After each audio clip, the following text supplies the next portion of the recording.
Dios majestuoso, cantémosle. Dios majestuoso en las alturas, poder. Aprovechar el tiempo. Hoy tenemos un tema que, como siempre les digo, yo predico largo, pero siempre lo hago pensando que podemos volver otra vez a escuchar las enseñanzas y tomar notas y todo eso. Así que quiero ir inmediatamente, ¿verdad? Vamos a encomendarnos en las manos del Señor, que nos dé su gracia. Y vamos a entrar inmediatamente a la serie que hemos estado compartiendo los domingos. Estamos en la serie todavía del discernimiento. Es una serie que hemos estado compartiendo ya. Increíblemente llevamos, creo que con estas 7 enseñanzas, ¿verdad? Los que a lo mejor están entrando por primera vez a esta enseñanza, hay 6 enseñanzas anteriores. La pueden adquirir ahí en el YouTube, el SoundCloud o en el Facebook. Y quiero compartir un tema en esta mañana que se va a titular Sentidos ejercitados. Sentidos ejercitados. Si usted toma notas, el tema de esta mañana es Sentidos ejercitados.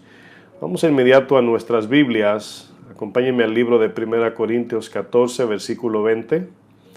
Vamos a leer un texto para iniciar en el día de hoy nuestra enseñanza. 1 Corintios 14, versículo 20.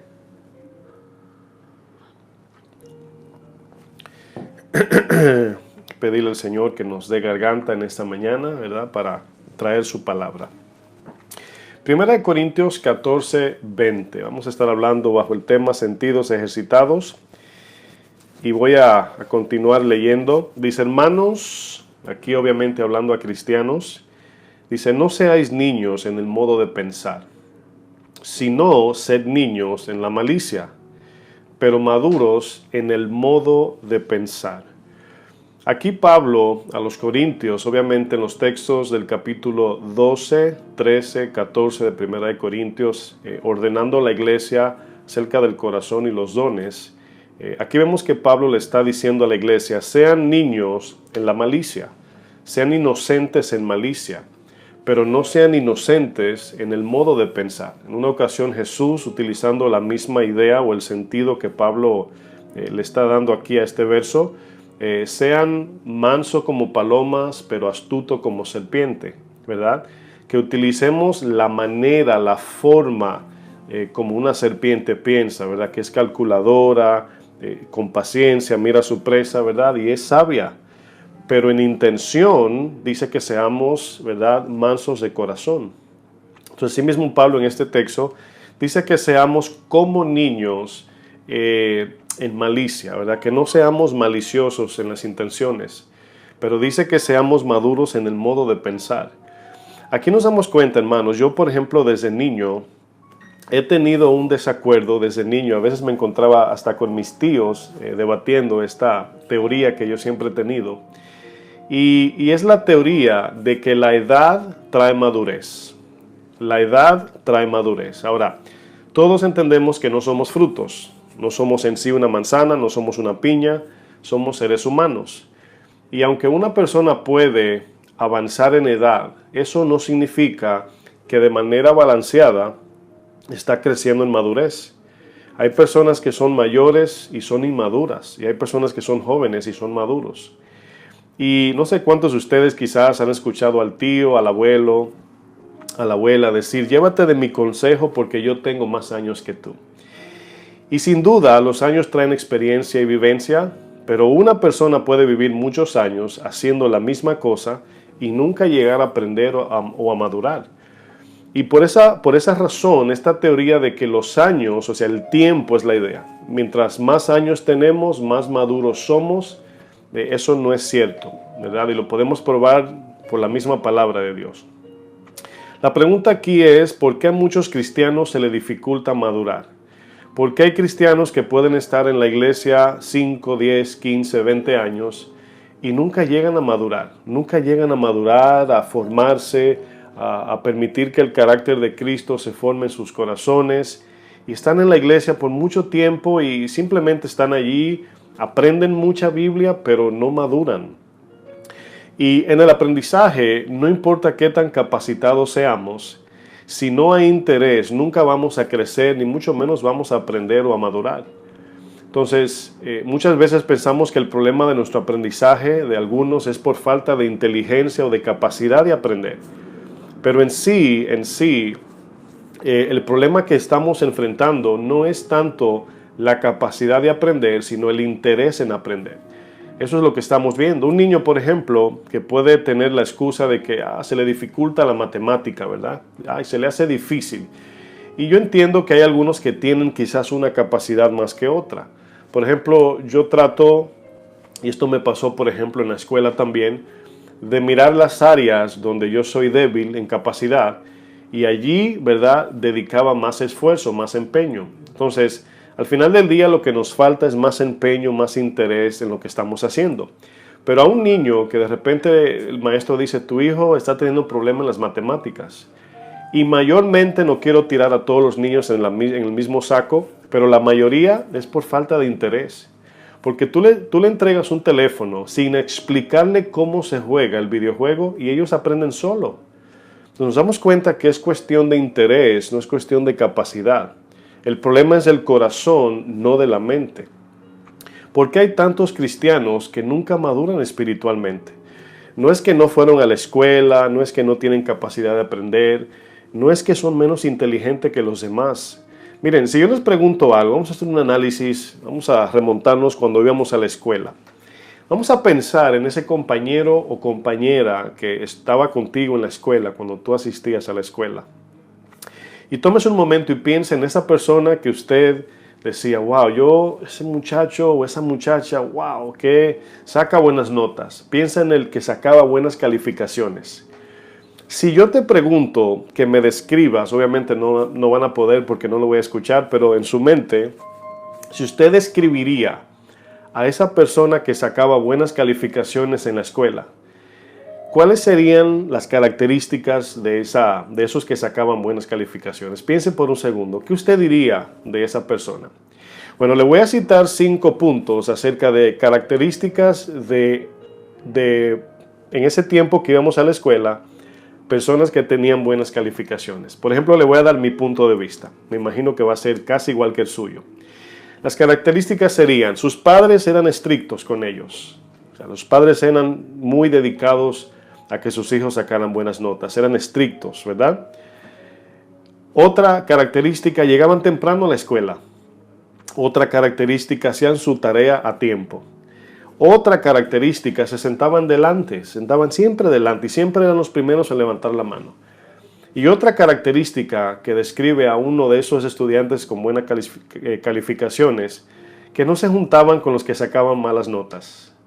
Ahora, si usted se da cuenta y usted a lo mejor pensó en alguna característica de los que sacaban buenas notas, se va a dar cuenta que usted no dijo, a lo mejor no dijo, es que no eran inteligentes o eran más inteligentes. Quizás usted lo pensó, no es que eran bien inteligentes, pero la razón por qué sacaban buenas notas era por su dedicación y su empeño. Entonces estamos viendo, hermanos, que el problema no es de la mente, el problema es del corazón. Los cristianos de hoy no estudian la palabra, no practican la palabra, no están interesados en estudiar o escuchar las predicaciones, y obviamente no todos, con el fin de obedecer la palabra. Y obviamente hemos abrazado una idea, así como los atenienses en tiempos de Pablo en Hechos 17. Dice que Pablo llegó a una ciudad, en Atenas, allí en Grecia, y se encontró con un grupo de personas, de religiosos, dice. Y dice, una característica de ellos, dice Pablo, dice, estos hombres nada más estaban interesados en aprender algo nuevo. Solo querían aprender algo nuevo, solo querían información, ¿verdad? Y parece que estamos viviendo como cristianos en ese tiempo donde la iglesia lo único que le interesa es aprender más y aprender más y aprender más. Pero la pregunta es, ¿cómo puede alguno practicar lo que no conoce? Bueno, aquí nos damos cuenta que es necesario estudiar la palabra. Es muy importante. Iba a estornudar. Pero nos damos cuenta, hermanos, que Dios nunca nos va a reprender. Dios nunca nos va a exhortar en cosas que no somos capaces de hacer. Siempre el reproche de Dios es por negligencia. Cuando el Señor nos reprocha, nos reprende, nos exhorta, siempre es por negligencia de corazón, no por incapacidad de aprender. Y por esa razón, cuando predicamos, por ejemplo, una de las características de casa de oración, y no porque seamos mejores, pero esa es la que conozco, y muchos pastores más, tratamos de explicar la palabra de manera expositiva para que no haya ninguna excusa y alguien diga, es que no entiendo la palabra. Por eso es que la desglosamos pieza por pieza, parte por parte, para que no haya ninguna excusa de que no entendemos la Biblia. Entonces nos damos cuenta que aquí el problema es el corazón. El autor del libro de Hebreos reprende a los cristianos de ese tiempo por su negligencia, por su ignorancia y por su inmadurez espiritual. El libro de los Hebreos es un resumen y explicación de todo lo que aconteció en el Antiguo Testamento, pero cumplido en Cristo en el Nuevo Testamento. Y este libro tiene que ver, si usted estudia el libro de Hebreos, necesita tener por lo menos un contexto amplio del Antiguo Testamento para entender el libro de Hebreos. Este libro tiene el sentido de aclarar el significado correcto de lo que sucedió en el Antiguo Testamento. Obviamente Cristo siendo el sacrificio perfecto que salva y transforma, y aquel Cristo que cambia el corazón del hombre caído, obviamente. Vamos a leer el libro de Hebreos, capítulo 5. Acompáñenme al libro de Hebreos 5, versículo 11. Fíjense lo que dice esta porción bíblica.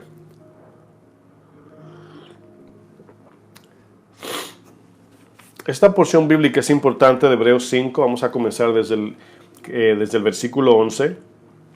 Ahora, siempre que vemos este libro, usted se va a dar cuenta, si usted se toma, no ahora para que no se distraiga, pero luego, fíjense después del capítulo 1, cómo este libro está entrelazado, armonizado, conectado un capítulo del otro.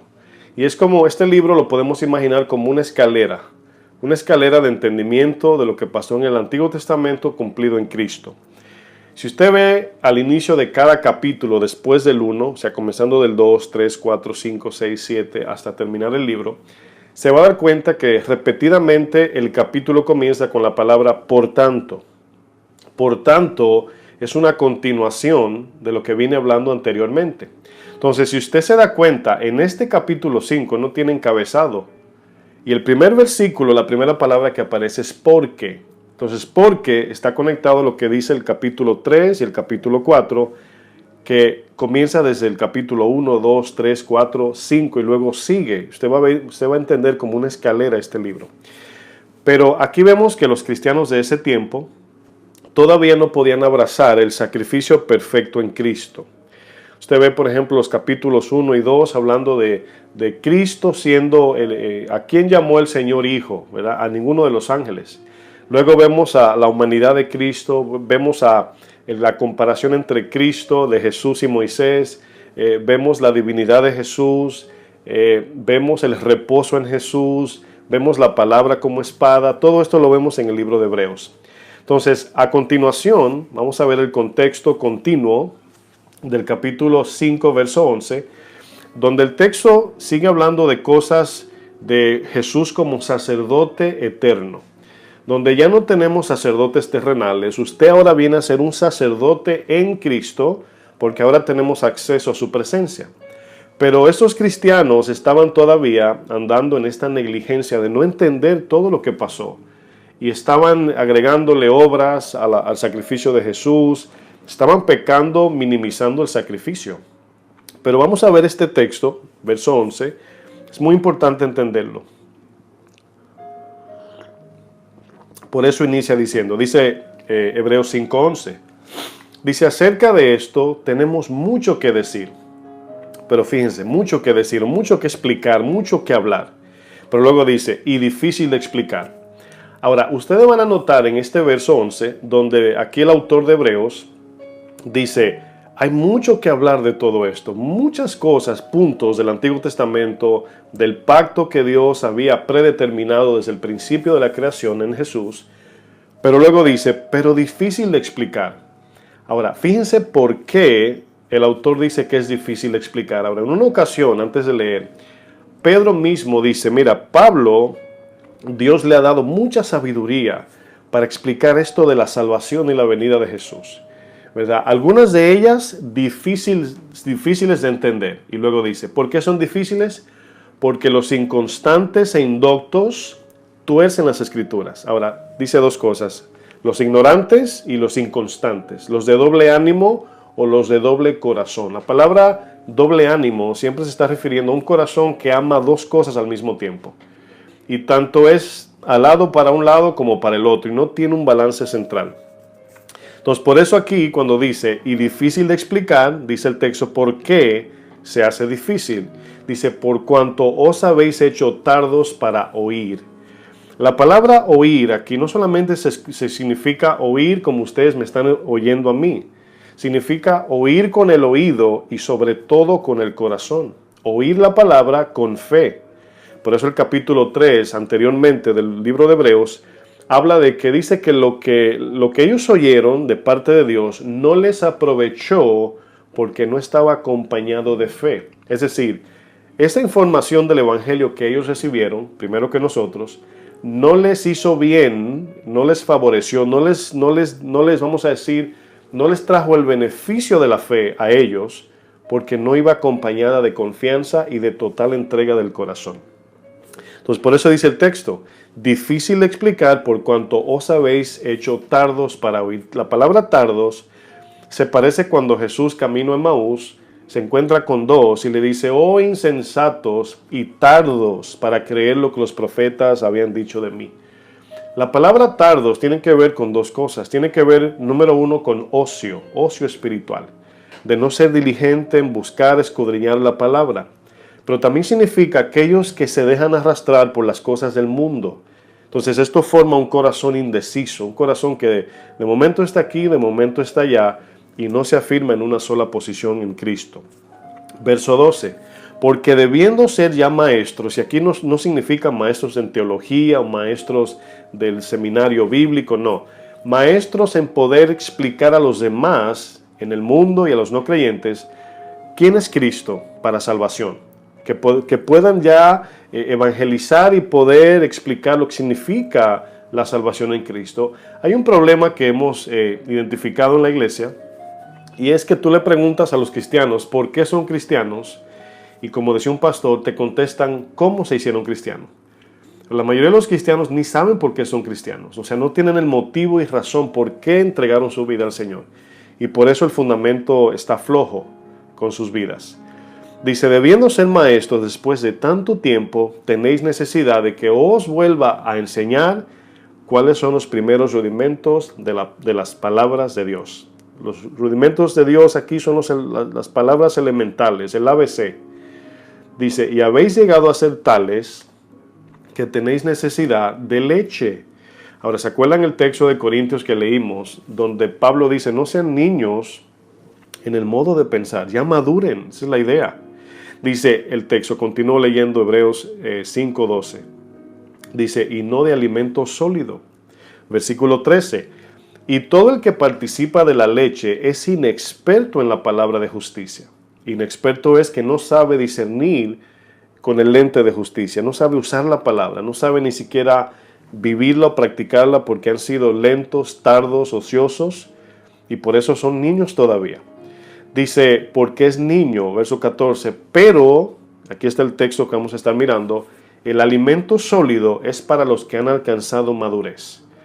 ¿Quiénes son los que han alcanzado madurez? Aquellos que por el uso de la palabra, uso aquí no solamente es obedecer, practicar, pero también estudiar, escudriñarla, orar que el Dios nos dé, como dice Pablo, espíritu de conocimiento y sabiduría, y para llevar la práctica, para mantener meditándonos en ella. Dice, para los que por el uso tienen los sentidos ejercitados, ahí está el tema, en el discernimiento del bien y del mal. Ahora, el discernimiento es la capacidad de poder distinguir o separar entre la maldad y la justicia. Hacer separación, ¿cómo discernimos? Bueno, en cada decisión, obviamente tenemos que separar lo bueno de lo malo. Es como yo recuerdo cuando mi abuela se ponía, nosotros le llamamos al frijol verde, le decimos guandules. Y mi abuelo traía así como un cubo, ¿verdad? Como si fuera una lata grande, plástica, llena de guandules verdes, de frijoles verdes, pero venía como en su cáscara. y a mí no me gustaba hacerlo, pero mi abuela me decía, mira, vete a limpiar los guandules, me decía. Y yo recuerdo, a ella le encantaban, todavía le encantan los guandules secos, está viva.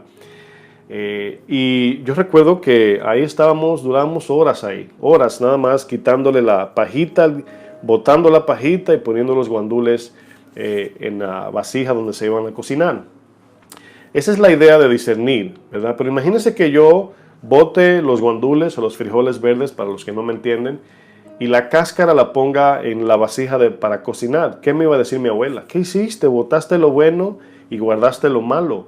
Entonces esa es la idea cuando la palabra habla de discernimiento. Estamos viviendo en un tiempo, hermanos, donde las cosas están poniéndose peor. Estamos viviendo en los tiempos de Isaías 5:20, donde a lo bueno le llaman malo, a lo dulce le llaman amargo, a la luz le llaman tinieblas. Y el problema no es nada más ese, el problema es que la iglesia no tiene discernimiento entre el bien y el mal. Miren, el discernimiento espiritual es algo que adquirimos no de manera humana, ¿verdad? Por la simple razón de que las leyes morales son dadas por Dios. Las leyes las leyes que están en la palabra de Dios no son dadas por hombres, es dada por Dios. Dios nos dio leyes espirituales, divinas, leyes que proceden de su propio corazón. Entonces, cuando hacemos a un lado las leyes de Dios, estamos poniendo en vituperio el nombre del Señor, pero también en riesgo nuestras vidas. Por ejemplo, las leyes morales fueron dadas por Dios y tienen el propósito de guardarnos del mal. Para eso Dios nos da sus leyes, para guardarnos de no caer en mal, pero también sirven para guiarnos en el bienestar de la vida. Fíjense, la palabra de Dios sirve para cuidarnos del mal, pero para guiarnos por sendas de justicia. Bueno, el peligro es que estamos viviendo en tiempos donde las leyes de Dios ya no tienen valor para el hombre de hoy. Las leyes del Señor, ¿verdad? Todos sabemos que han sacado de las escuelas la Biblia, la palabra de Dios. Y hace poco escuché que tienen una petición presentada al gobierno de que saquen los policías ahora de las escuelas. Ahora, cuando yo llegué a este país en el 2004, obviamente yo estuve aquí en este país hasta los 8 años, y en ese tiempo había una anarquía en la calle que daba miedo. Salir a la calle era peligroso en ese tiempo, en los 80s.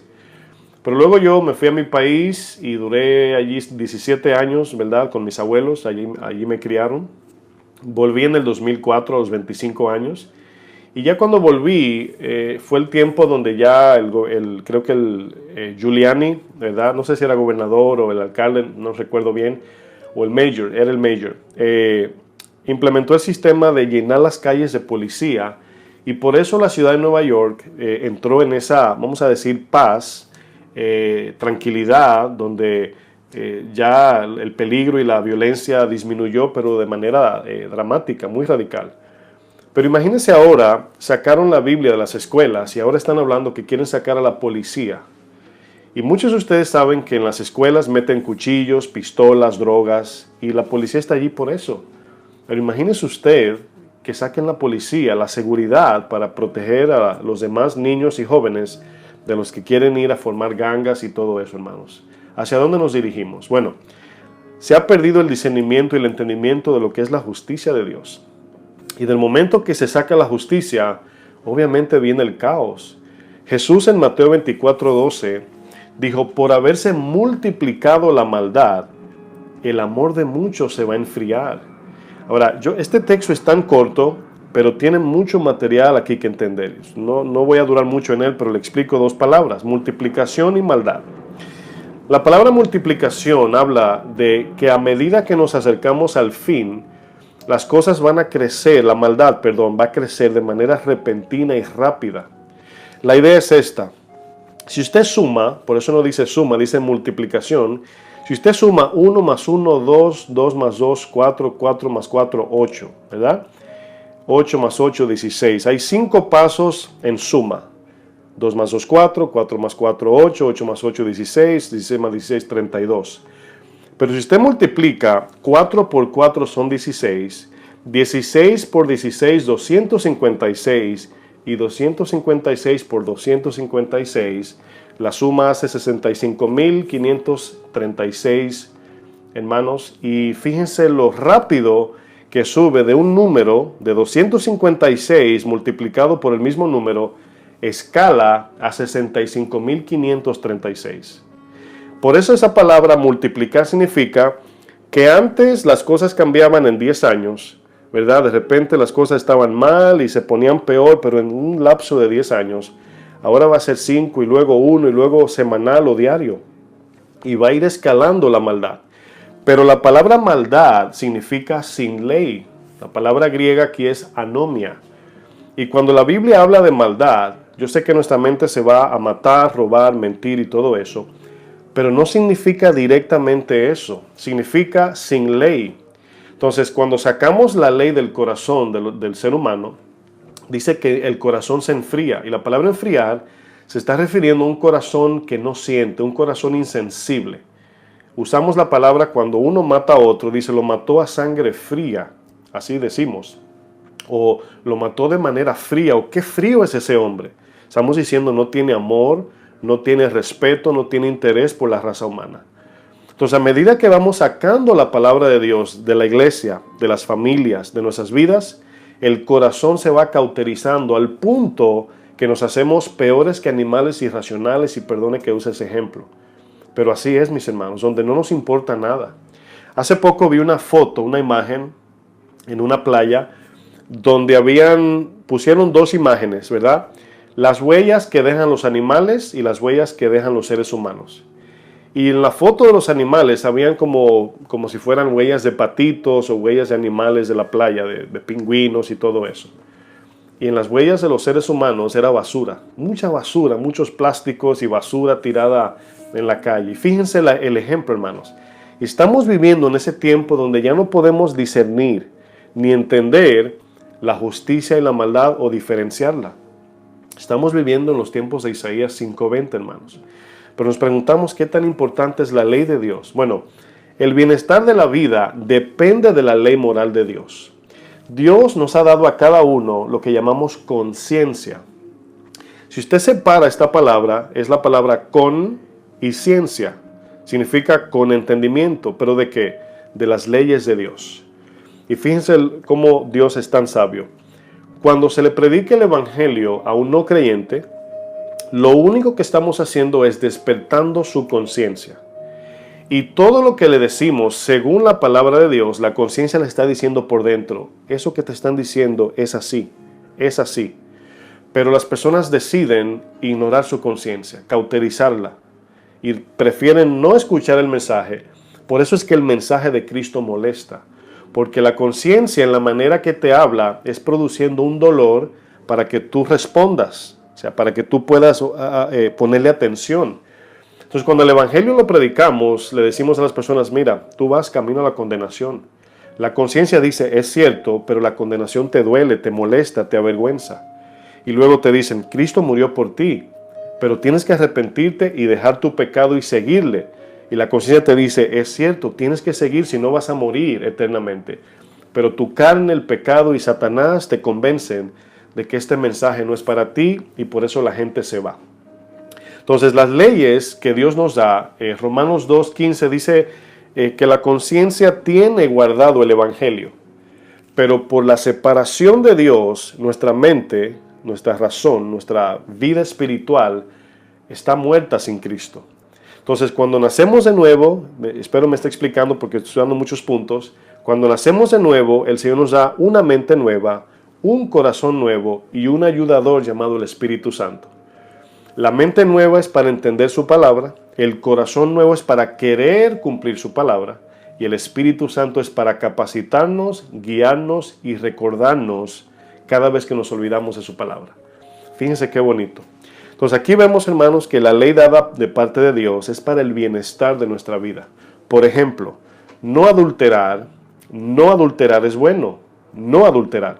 No dije adulterar, no adulterar. ¿Por qué? Porque si yo pienso, por ejemplo, en una pareja, ¿verdad?, que se aman, pero luego uno de los dos adultera, obviamente hiere a la persona contra quien adulteró, afecta a los hijos, ofende a Dios, etcétera, etcétera. Cada vez que rompemos estas leyes dadas por Dios, estamos estamos atentando contra, número uno, la vida del prójimo. Número dos, nuestra propia vida al mismo tiempo. Y número tres, ofendemos a Dios. Fíjense por qué Dios es tan estricto con el pecado o contra el pecado. La razón por qué Dios es tan estricto contra el pecado es porque el pecado destruye la creación. Las plantas, los animales, los seres humanos, todo lo que Dios creó. El pecado es como ese cáncer o esa vamos a decir, esa lepra que destruye, pudre, corrompe, todo lo daña. Por esa razón Dios envió a su Hijo para deshacer las obras del diablo. Pero miren, les pongo un ejemplo de, disculpen, de Proverbios 7. Pongo una marca en Proverbios 7. Vamos allá. Proverbios capítulo 7. Proverbios capítulo 7. Si usted ve que voy rápido, hermanos, no se desespere. Usted puede volver a tomar las enseñanzas porque es mucha información. Y así le dejamos tarea para la semana y la puede repasar. Proverbios 7, manténgase allí. Miren, ya estudiamos en enseñanzas anteriores acerca del deseo del corazón y el discernimiento. Ahí están las enseñanzas en YouTube. No voy a volver otra vez a ese tema, pero hablamos de eso. En alguno de esos temas utilicé la historia de Proverbios 7. En Proverbios 7, escuchen bien, habla de una historia que Salomón está mirando por la ventana como rey. Dice por su celosía, es decir, protegiendo a su gente. Dice que vio un joven falto de entendimiento, ¿verdad? Y en el capítulo 7 de Proverbios, versículo 6, fíjense lo que dice. Versos 6 al 7 vamos a leer. Dice aquí Salomón, porque mirando yo por la ventana de mi casa, por mi celosía, vi entre los simples, consideré entre los jóvenes a un joven falto de entendimiento. Desde su casa diga conmigo, falto de entendimiento. Bueno, no lo escuché, pero sé que lo dijeron. La palabra falto de entendimiento es importante porque significa sin sentido común. Eso significa falto de entendimiento en la traducción.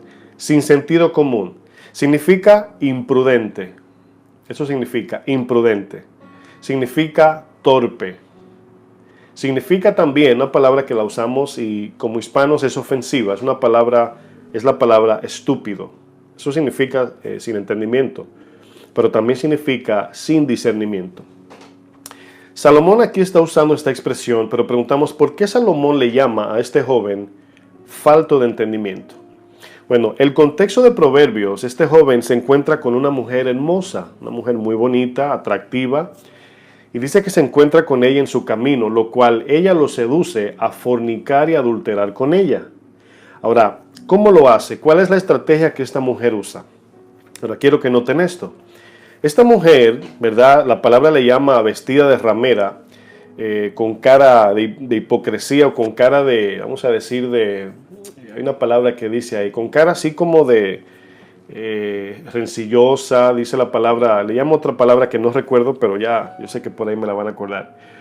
Le voy a hablar de 8 puntos, de 8 cosas de cómo esta mujer sedujo a este muchacho. Número 1, lo primero que hizo fue que lo saludó con un beso. O sea, como que le brincó encima y le dio un beso, ¿verdad? Luego le dice que es una mujer de Dios. Ella le dice, yo soy una mujer de Dios, ya pagué mis votos. Pero en esa porción donde dice pagué mis votos, significa que llevó los sacrificios para estar en paz con el rey, obviamente con Dios, pero de ese sacrificio dice que ella también puede llevar una parte para hacer un banquete en su casa. Entonces le está diciendo, soy una mujer de Dios y tengo un manjar para ti en mi casa. También le dice que salió a buscarlo. Eso le dice ella, salí a buscarte a ti. Le dice que la cama está preparada y cómoda. Le dice que la cama y su casa está perfumada. Lo invita a acostarse con ella hasta la mañana. Y luego le dice que su marido salió y que ella sabe el día que él va a regresar. Ahora, fíjense cómo esta mujer sedujo a este muchacho. La expresión del sabio rey Salomón, falto de entendimiento, esa expresión que él usa, falto de entendimiento, tiene el sentido de alguien que toma una decisión y solo se enfoca, escuchen bien, solo se enfoca en la oferta inicial sin considerar la consecuencia final. A esto se refiere Salomón. en un sentido más sencillo. Falto de entendimiento significa alguien que cuando toma una decisión nada más ve la oferta inicial, pero no considera la consecuencia final. Miren, toda decisión debe ser balanceada por dos cosas. Toda decisión, toda absolutamente. Debemos de balancear, y esto debería ser un tema para los viernes, ¿verdad? Una vida balanceada, pero bueno, debemos de balancear nuestras decisiones basado en beneficio y en consecuencias. ¿A qué me refiero? Cuando tomamos una decisión siempre es para el bienestar propio y de los demás, pero también la tomamos considerando cuáles son las implicaciones o las consecuencias, porque no queremos, por ejemplo, usted dice, voy a comprar un carro, ¿verdad? Nuevo del año, pero tengo que trabajar 7 días a la semana, 18 horas. Tú dices, bueno, el carro está bien, pero no lo voy a poder manejar. Entonces ahí está la decisión. Bueno, mejor no lo compro porque voy a ser un esclavo y no voy a poder ni manejarlo el carro. Bueno, así hay algunos que toman decisiones. Pero la palabra beneficio y consecuencia debemos de tomar en cuenta, estamos hablando de lo bueno y de lo malo. Significa que tenemos que buscar el beneficio que la palabra de Dios nos dice lo que es bueno para nosotros. No el beneficio según nuestros ojos, sino el beneficio según Dios quiere para nosotros. Lo mismo con las consecuencias. ¿En qué voy a perder al tomar esta decisión? ¿En qué me va a afectar? Tenemos que usar la lógica bíblica para saber de qué manera me va a afectar. Les digo esto por la razón de que en un momento Pedro tomó esta decisión, pero invertida. Beneficio, consecuencia. Él dijo, cuando Jesús dijo, tengo que ir a Jerusalén a morir y a padecer por los líderes religiosos de allí, Pedro dice en su mente, beneficio, consecuencia. El beneficio, obviamente, de que Jesús es el que me provee, me suple, multiplica. Si lo crucifican, me quedo sin nada. Y su reacción fue detenerlo. Pero él tenía el beneficio y la consecuencia basada en su propia razón lógica y humana, no según la palabra. Este joven sin entendimiento solo se enfocó en la oferta inicial, ignorando la consecuencia final. Miren lo que dice los versos 21 al 23 de Proverbios 7. Dice, lo rindió con la suavidad de sus muchas palabras. ¿Qué hizo ella? Lo rindió. ¿Qué significa rendir aquí? La palabra rendir significa quitar la fuerza, así como Dalila a Sansón. Si usted se acuerda de la historia de cómo Dalila le quitó las fuerzas a Sansón, ella no le puso ni un dedo. Dice, lo rindió con la suavidad de sus muchas palabras, y luego dice, y le obligó. Y la palabra obligar significa tomar total control de esa persona. Dice, lo obligó con la salamería de sus labios, al punto que se marchó tras ella. Dice, como va el buey al degolladero y como el necio a las prisiones para ser castigado. Como el ave que se apresura en la red, fíjense lo que dice el texto, y no sabe que es contra su vida. Ahí está la oferta inicial, pero dice el texto, no sabe que la consecuencia final es muerte.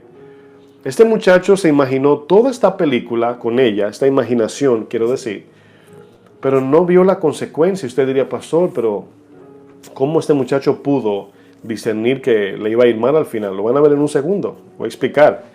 Dice luego, termina diciendo, hasta que la saeta traspasa su corazón. Miren, el mismo Sansón mató con una quijada de asno 1000 filisteos. Un hombre mató 1000 hombres filisteos con una quijada, un pedazo de quijada del asno. Mató 1000 hombres.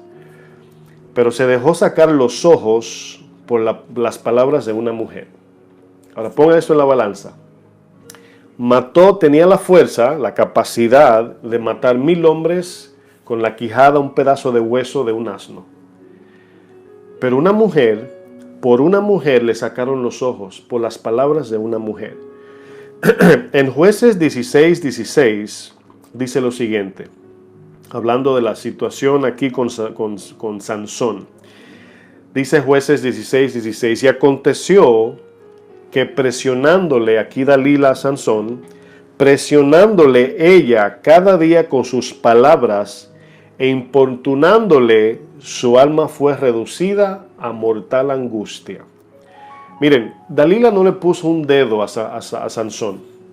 Si digo Salomón por Sansón, discúlpenme, pero tengo Salomón y Sansón en la cabeza. Dalila no le puso un dedo a Sansón. Pero la palabra presionándole, aquí sabemos que no le puso la mano, fue con palabras. Pero esa palabra presionándole significa aplastar o sea, sentirse como aplastado entre dos paredes. Imagínense tú en medio de dos paredes y las paredes se van acercando a ti más y más, como aplastándote de manera así gradual. Eso significa presionándole. Y ella fue con palabras nada más. Me acuerda a la viuda que iba una y otra vez donde el juez injusto, insistentemente, ¿verdad?, pidiéndole justicia. Me recordé de eso cuando leía esto. Dalila manipulaba cada día diciéndole: no me amas porque no me dices tu secreto. ¿Cuál era el secreto? Bueno, para los que no saben la historia, Sansón tenía su fuerza guardada en una promesa. Y la promesa era que como él era era un hombre separado para Dios, ¿verdad? Era nazareo, es la palabra. Nazareo significa separado para Dios. No se debía de cortar el pelo, porque si se cortaba el pelo, perdía sus fuerzas. Entonces los filisteos querían matar a Sansón, pero querían saber su debilidad. Acuérdense de esto, hermanos. Buscaban conocer su debilidad. Satanás siempre quiere conocer tu debilidad para poder luego derrotarte. Por eso es que tenemos que morir a las cosas terrenales. Esta mujer, una de las debilidades de Sansón era que era mujeriego. Esa era una. Y la otra era que si le cortaban el pelo perdía sus fuerzas. Ella, como sabía que Sansón estaba bien enamorado o obsesionado con ella, no creo que era amor de Dios, se aprovechaba de eso porque los filisteos le ofrecieron dinero a ella para que Sansón le dijera el secreto. Y esta mujer constantemente, hermanos, ahí estaba: dime tu secreto. No me amas, esa era la manipulación. Si no me dices porque no me amas. Y lo amenazaba con dejarlo.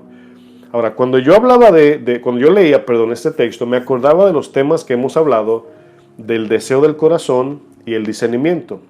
Sansón no pudo discernir lo que le iba a pasar porque estaba enamorado de esta Dalila. Hermanos, Dalila representa aquellas cosas que nublan nuestro entendimiento y no podemos discernir bien.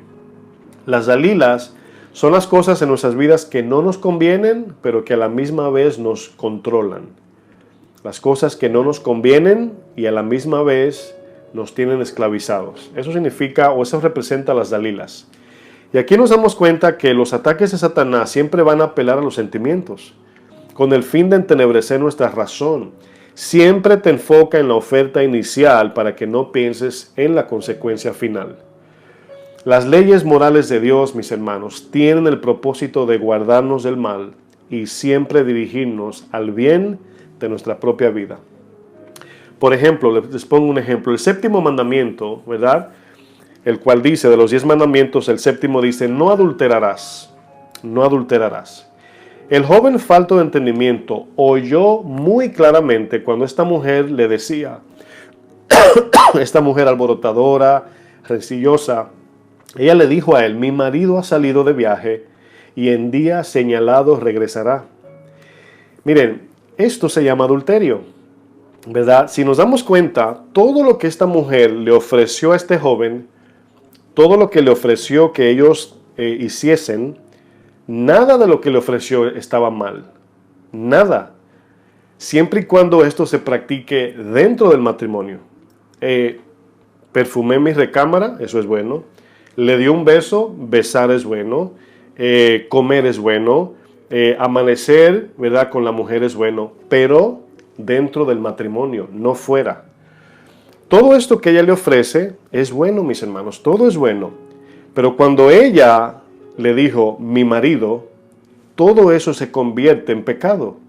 Todo lo que ella le ofrecía se convierte en pecado en el momento que él se dé cuenta que esta mujer tiene un esposo. Porque ella le dijo, mi marido salió y el día de retorno, ¿verdad? O sea, yo tengo la fecha de cuando él vuelve. O sea, dijo eso para quitar el miedo de que el hombre lo encuentre en la casa con la mujer. Si nos damos cuenta, hermanos, eso es fuerte. Esa mujer, cuando le dice mi marido, obviamente fuera del matrimonio, Dios le llama adulterio y fornicación. Pero hay un discernimiento que va más allá de simplemente entender que una relación entre una mujer y un hombre fuera del matrimonio es fornicación y es adulterio. Nuestro Señor ahora, Jesucristo, nos enseña dónde se origina el deseo de adulterar, el deseo de fornicar, de robar, de mentir, de matar. Disculpen mi garganta. Y nos damos cuenta que obviamente el acto de adulterio y fornicación es muy fácil ver, es fácil identificarlo. Al ver una pareja que no es casada con otra, teniendo una relación íntima. Sabemos, es fácil ver eso con los ojos. Pero nos damos cuenta, hermanos, que hay algo más escondido que nos conlleva a esos pasos de adulterio, de fornicación, de robar, mentir, matar, etc.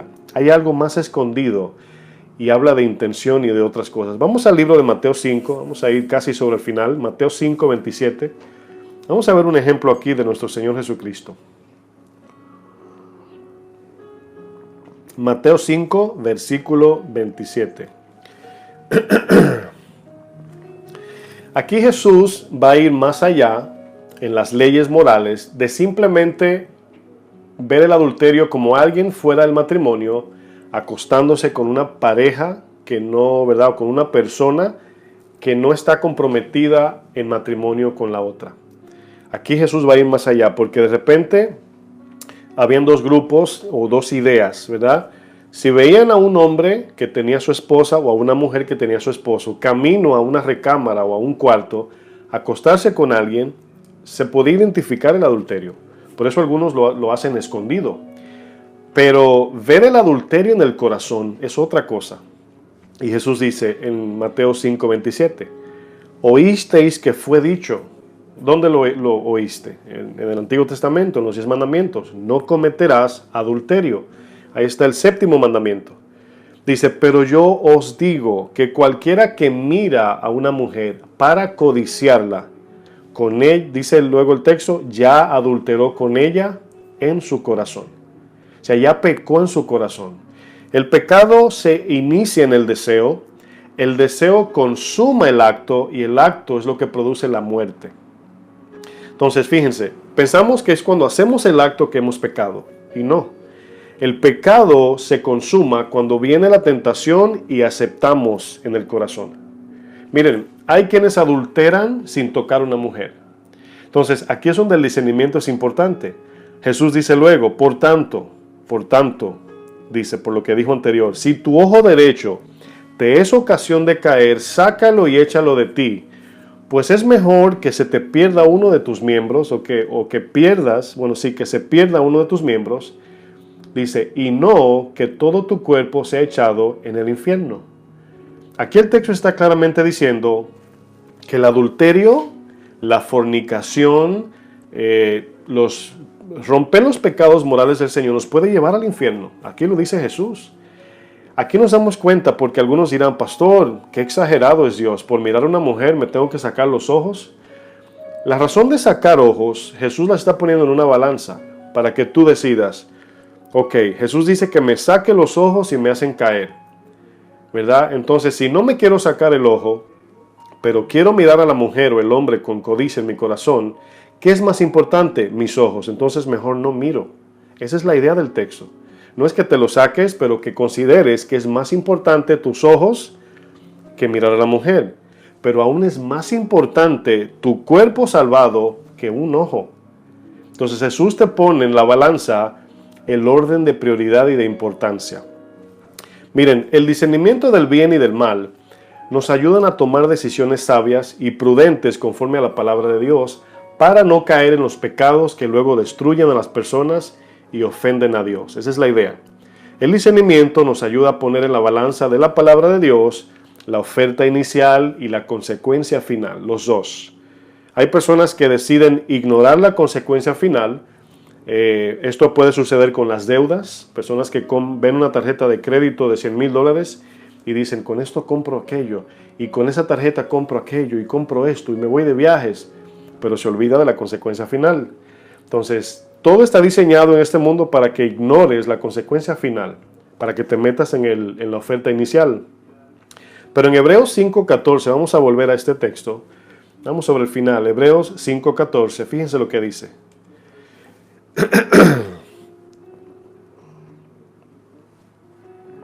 Aquí es importante este texto entenderlo según lo que hemos venido viendo. Dice Hebreos 5:14, pero el alimento sólido es para los que han alcanzado, disculpen otra vez mi garganta, los que han alcanzado madurez. Dice el texto, para los que por ¿el uso de qué? De la palabra de Dios, de la justicia de Dios, tienen los sentidos ejercitados en el discernimiento del bien y del mal. Ahora, ¿qué significa tener los sentidos ejercitados en el discernimiento del bien y del mal? Miren, todas las decisiones que tomamos como seres humanos están basadas entre lo bueno y lo malo. Por ejemplo, bien sencillo, si voy manejando en la carretera, ¿por qué debo controlar mi velocidad? Bueno, porque puedo tener un accidente, puedo ser multado, puedo perder mi licencia, o sea, vemos las consecuencias finales. ¿Por qué es un beneficio andar deprisa? Para algunos, llegar más rápido a donde quieren llegar, llegar temprano al trabajo, a algunos les gustan la velocidad, a algunos les gustan andar volando. Pero ahí ponemos en la balanza, dice, bueno, que me gusta, ¿verdad? Soy pie caliente, como dicen en mi país, me gusta acelerar el carro. Pero la consecuencia final hace que yo frene y baje la velocidad. Esa es la idea. Si voy a comer, ¿por qué debo ver lo que voy a comer? Bueno, para saber si es de alimento, si es bueno para comer, si la fecha no está vencida, porque me puede matar, la comida me puede hacer daño. Si conozco a una persona, ¿por qué saber quién es esta persona más a fondo? Bueno, porque puede esa persona ser alguien que me pueda hacer daño. Si me tomo una pastilla, ¿por qué tengo que leer la etiqueta del envase?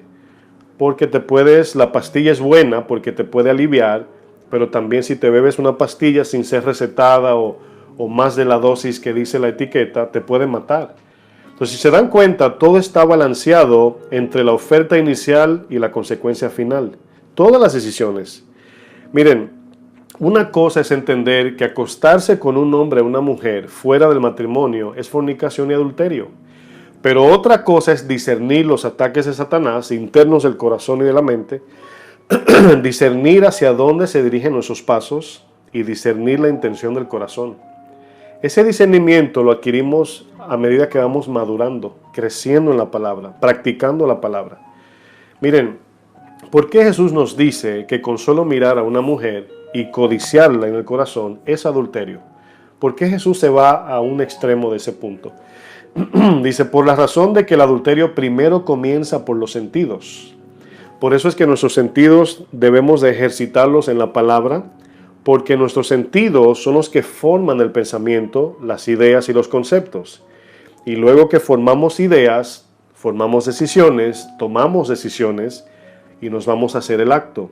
Entonces, por eso Jesús se da cuenta que si podemos vencer la tentación del corazón, se va a hacer muy fácil no caer en el acto del adulterio, fornicación, del homicidio, del robo, etc. Cuando Dios le habla a Caín, le está hablando de la intención del corazón. En otras palabras, Dios le dijo a Caín, vas a matar a tu hermano y vas a ser un homicida. Y por eso primera de Juan 3:12 lo repite, dice, hay que amar a nuestro hermano no como Caín que mató a su hermano, no, hay que amarlo en justicia. Y Dios le dice a Caín, Caín, veo homicidio en tu corazón, celos y envidia, el pecado ahí está tocando y si ese pecado entra, así como Dalila y así como la mujer de Proverbios 7, entrará en tu corazón, te va a dominar y vas a matar a tu hermano. Esa es la idea del consejo. El pecado está a la puerta, pero tú puedes decirle que no. Y nos damos cuenta, el segundo punto, por qué Jesús se va más allá de no solamente cometer el acto físico, sino nada más la intención del corazón. Porque por causa del adulterio, hermanos, las familias son destruidas. Los niños pagan el precio. Los bebés, a veces hemos visto historia donde mujeres fuera del matrimonio se acuestan con un hombre, luego abortan el niño, a veces lo botan, a veces sí dan a luz, pero los tiran en el zafacón. Creo que fue ayer, mi esposa y yo veíamos a una celebridad que conocemos hace mucho y nos dimos cuenta que este muchacho lo crió una familia que lo encontró a él en un basurero. Entonces, la sociedad en que vivimos hoy está corrompida, está torcida por el problema de los hogares y las familias. Porque miren, decía alguien muy acertadamente, una carrera académica de ingeniería, de ciencia, de medicina, arquitectura, etcétera, solamente te da conocimiento intelectual para ejercer una capacidad en el sentido empresario o en un trabajo secular. Pero en la universidad no te hablan, no te están enseñando de cómo cambiar tu corazón. Entonces decía un predicador, decía un maestro, decía, si tú cuando niño te robabas los pedazos de hierro del ferrocarril, del tren, pedacitos los rompías y los vendías por peso, cuando crezcas, si tu corazón es cambiado, cuando te hagas profesional, te vas a robar toda la compañía del tren. Entonces se dan cuenta que una cosa es la mente y la otra es el corazón. Entonces el pecado destruye las familias, destruye las personas.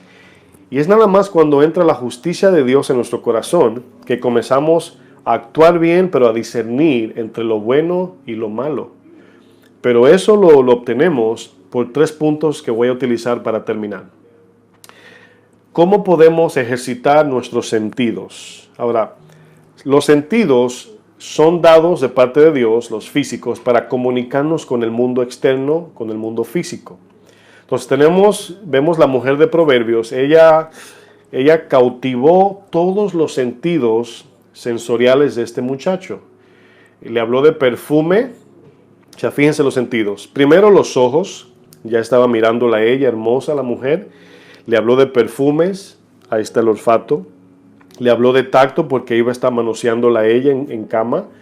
De comida, el paladar, porque dice que tenía un manjar allá.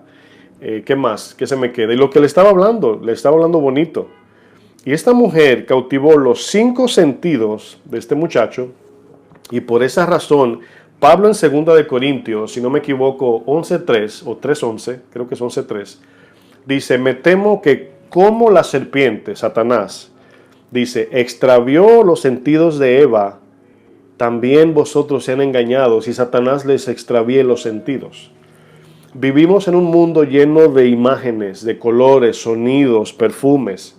Y yo les comentaba hace poco en una enseñanza de que mis amigos, cuando íbamos a comprar ropa a la capital de mi país, entramos en las tiendas y ahí había una muchacha modelo bien hermosa, perfume, música, y todos los sentidos lo acaparaban al punto que salíamos comprando algo sin poder. Eso sucede en este mundo, hermanos, que el enemigo quiere agarrar y abrazar todos tus sentidos para que no razones y no puedas discernir entre lo bueno y lo malo. Que te enfoque nada más en la oferta inicial y no veas la consecuencia final. Hay muchos matrimonios, hermanos, o muchas familias que por no tener discernimiento, hermanos, están pagando el precio. Y desafortunadamente, hermanos, eso está pasando. Los niños son los que pagan el precio mayormente.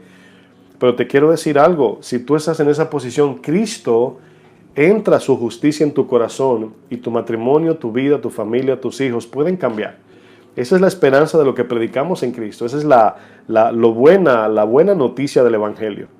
Quiero terminar con 3 puntos acerca de cómo podemos ejercitar nuestros sentidos. Número uno, si voy rápido, como les dije, pueden volver a escuchar las enseñanzas. Número 1, el uso de la palabra. Hebreos 5:14 dice que los que han alcanzado madurez son los que usan la palabra. ¿Cómo usamos la palabra? Bueno, estudiamos la palabra, meditamos y retenemos la palabra en el corazón y la ponemos por práctica. Ese es el uso, ¿verdad? Ese es el uso diario. Punto 2, discernimiento del bien y discernimiento del mal. ¿Cómo identificar lo bueno y lo malo? Cuando el Señor le habla a Jonás para ir a Nínive, les da una referencia de cómo este pueblo piensa y les dice, mira, ve donde esta gente y háblales, porque este pueblo que no sabe discernir entre su mano derecha y su mano izquierda, es decir, ellos no sabían ni cuál era su izquierda o su derecha. Como algunos de ustedes cuando le dicen izquierda o derecha y usted tiene que mover la mano o escribir en el aire para saber cuál es su derecha o su izquierda, pero era en el sentido de que no sabían discernir entre lo bueno y lo malo. Lo malo destruye la raza humana, el ser humano, y lo bueno trae bienestar. Y aquí vemos, hermanos, el punto 2, cómo discernir entre el bien y el mal. debemos de, en justicia y santidad, vivir según la palabra. Según la palabra nos enseña. La justicia de Dios y la santidad de Dios. Debemos de vivir en el amor y la misericordia según la palabra, no según yo creo. Porque hay quienes aplican misericordia donde no deben.